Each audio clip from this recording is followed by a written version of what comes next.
Beh sì, è un lutto regionale, diciamo, sentito da tutti noi veneti. Le amministrazioni mi chiamano in tanti e direi l'esposizione della bandiera a lutto e quindi a mezz'asta. Poi mi chiamano anche tanti cittadini.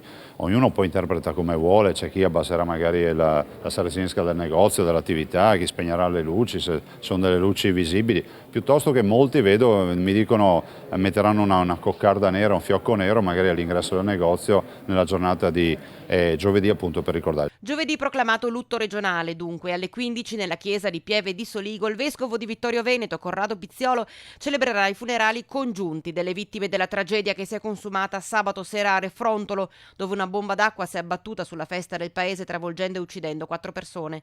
La cerimonia sarà seguita e trasmessa in diretta dalle telecamere di Rete Veneta. Quanto accaduto ha davvero lasciato un segno in tutta la regione, con forte eco anche nel Bassanese.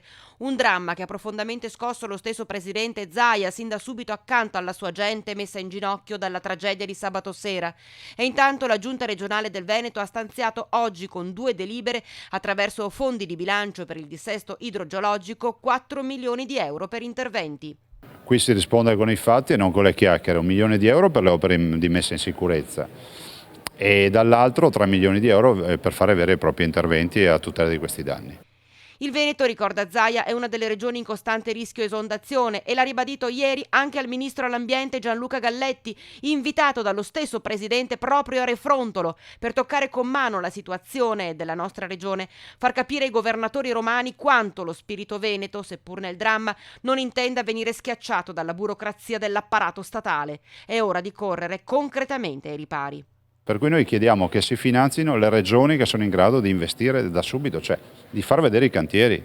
Non possiamo ritrovarci con situazioni che già tutti noi conosciamo, dove ci sono i soldi e nessuno fa nulla. E lo svincolo dal patto di stabilità? Beh, la partita del patto di stabilità è vergognosa e imbarazzante. Di fronte alla vita dei cittadini lo Stato non può anteporre il tema del patto di stabilità. Noi, se abbiamo necessità di investire nel dissesto idrogeologico, ci debbono lasciare investire le nostre risorse.